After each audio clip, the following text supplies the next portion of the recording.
This is Carl with the three things I'm watching for Tuesday, October the 7th. I want to start out with the soybean balance sheets, and I've really hit on these several times. Everybody has, but I want to drive home a point because, not to sound condescending, I don't mean that at all.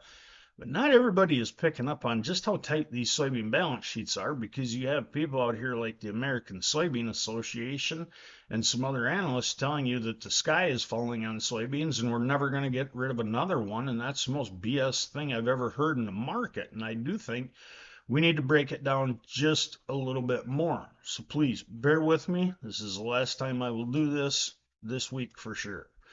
Right now, USDA projecting a soybean crop 4.35 billion bushels and demand at 4.351. So we're going to use just a touch more soybeans than we're producing this year already.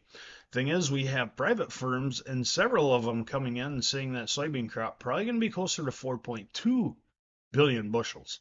150 million bushels of soybean production lost that we got to make up from somewhere to maintain a carryout. Our carryout's only 350 million bushels, below 7%, where we need to ration already.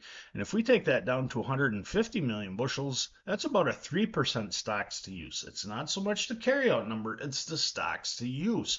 And that would be where we would start to see some panic. Where are we going to ration soybeans right now? We can't really take anything out of crush because our crush industry is actually expanding right now. Residual usage, residual and seed, we have 111 million bushels total. So even if we take that to zero, we're still short 49 million bushels of production. Where are we going to take that off from? Exports. Guess who the only country is that we have that has not bought as many or more soybeans than last year at this time? China. We actually need to ration China's soybean demand. Not having them in this market right now is actually good for us.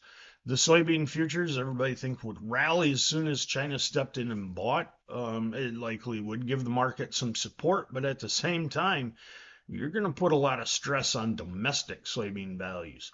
Bottom line is trade needs to look at the market different than what it has. But we continue to see these huge crop estimates. Until they come down, market attitude probably isn't going to change very much. Same as in corn. Thing is, it may now be November before we see an adjustment because I almost guarantee you we are not going to get a WASDE report this week. It just depends when we do get that data moving forward. Bottom line, I expect some shakeups in them soybean balance sheets as we move forward. Moving on, interior basis already telling us that harvest, maybe not, even if yields are good, bushels are not moving. Corn basis firming up in that western corn belt already. Soybean basis tightening up in the eastern corn belt. Starting to see a little bit of a difference here. River basis firmed up on corn yesterday as well. Even with the low water levels tells us that we got some corn demand maybe behind the scenes taking place. Remember, the flash sales are set off as well. We will not see if anybody's in there buying. We have to watch the cash market like the old days. Let me know if you need how to do that. The third and final thing, the economy. We're going to watch this a little closer. Some spending reports coming out. High wage earners are still spending money, but most of it is on big ticket items. Lower end waged workers only buying necessities right now. Could see a bit of stagnation move into this U.S. market. It is very fragile.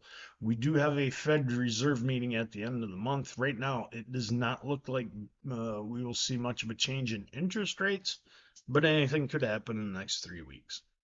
Those are the three things I'm watching today.